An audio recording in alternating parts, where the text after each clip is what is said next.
നമസ്കാരം. പാണ്ഡവപക്ഷം നിരന്തരമായ തോൽവികൾ ഏറ്റുവാങ്ങി തളർന്നു നിൽക്കുമ്പോഴായിരുന്നു നീലപർവ്വതം ഇളകി വരും പോലെ യുദ്ധരംഗത്തേക്ക് ഘടോത്കചൻ വന്നത്. അവൻ്റെ കൊലവിളിയിൽ കൗരവപക്ഷം നടുങ്ങി. ഒടുവിൽ മുഖ്യശത്രുവിന് വേണ്ടി കരുതി വെച്ച വൈജയന്തി എന്ന വേലെടുക്കേണ്ടി വന്നു കർണന്. ആ പ്രയോഗത്തിൽ ഘടോത്കചൻ വീണു. അവൻ്റെ വീഴ്ചയിൽ ദുഃഖിച്ചിരുന്ന പാണ്ഡവരോട് കൃഷ്ണൻ പറഞ്ഞു, ഭീമപുത്രനാണെങ്കിലും അവൻ കാട്ടാളനാണ്, രാക്ഷസ പ്രകൃതി, ബ്രാഹ്മണ ശത്രു. ചത്തത് രണ്ട് നിലയ്ക്കും നന്നായി, അല്ലെങ്കിൽ ഞാൻ അവനെ കൊല്ലേണ്ടി വന്നേനെ. അവനെ കർണൻ്റെ നേർക്ക് ഞാൻ വിട്ടത് ഒന്നും കാണാതെയല്ല.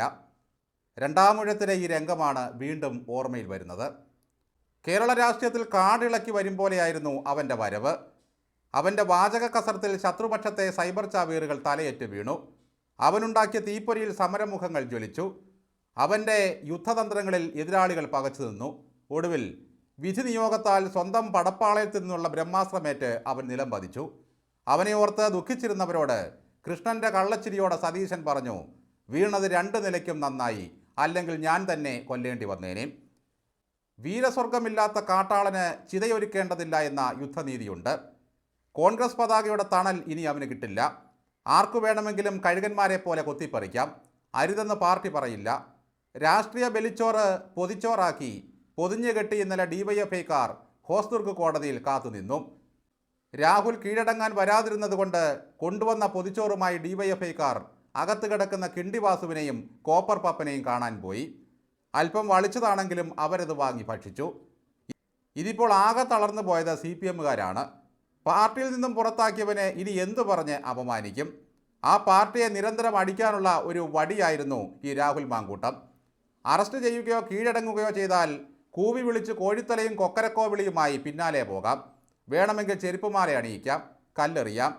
അയാളെ ജയിലിലടയ്ക്കുന്നതോടെ 10 ദിവസം കൊണ്ട് ഈ ആഘോഷം അവസാനിക്കും.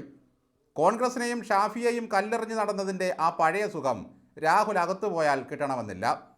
ആദ്യ 2-3 ദിവസം രാഹുലിനെ കോടതിയിൽ കൊണ്ടുവരുന്നത് കാണാൻ ആൾ കൂടും.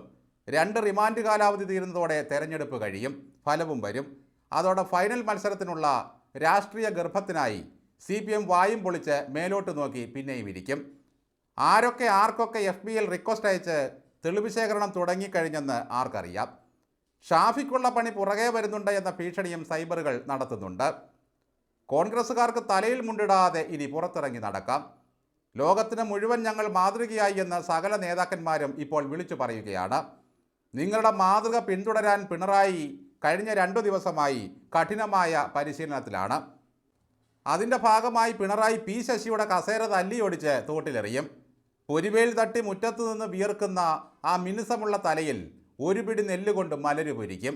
ആ പാവം വിതുമ്പിക്കൊണ്ട് കണ്ണൂരിന് പുറപ്പെടും. അവിടെ നിന്നും പിണറായി കുമ്പിടിയെപ്പോലെ മുടിയുള്ള PK ശശിയുടെ കഴുത്തിന് പിടിച്ച് പുറത്തേക്ക് തള്ളും. കമ്മ്യൂണിസ്റ്റ് ആരോഗ്യം നശിച്ച ആ ശശിയും ഇറങ്ങി ഓടും. അവിടെ നിന്നും പിണറായി നേരെ മറ്റൊരു ഞരമ്പനെ തേടി വണ്ടി വിടും.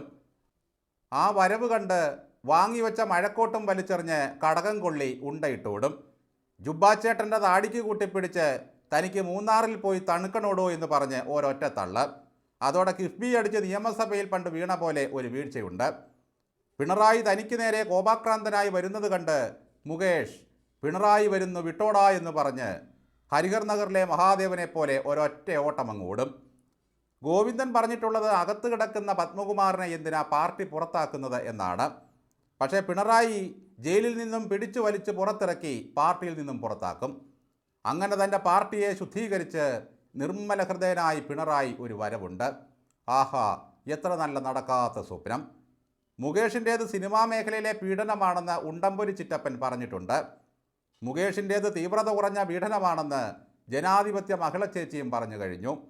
ഇപ്പോഴത്തെ അളവെടുപ്പുകാരി അവരാണെന്ന് തോന്നുന്നു. ശ്രീമതി ടീച്ചർ റിട്ടയർ ചെയ്തു. കോടതി പറയാതെ അവർ തങ്ങളുടെ സഖാക്കളെ സംശയിക്കില്ല. അവിടെ ധാർമ്മികതയില്ല. പക്ഷേ കോടതി വിധിക്ക് കാത്തു നിൽക്കാതെ കോൺഗ്രസ്സുകാരനെ പുറത്താക്കിയേ പറ്റൂ.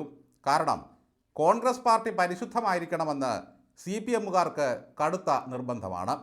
ഞങ്ങളെപ്പോലെ ഞങ്ങൾ മാത്രം മതി.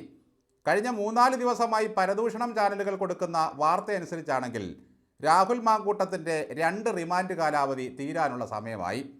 ദേ പിടിച്ചു, ഇപ്പോൾ പിടിക്കും, തൊട്ടടുത്തെത്തി, അയ്യോ പൊയ്ക്കളഞ്ഞു. ഇന്നത്തെ വാർത്ത രാഹുൽ താമസിച്ചത് ആഡംബര ഫ്ലാറ്റിൽ ആണെന്നാണ്.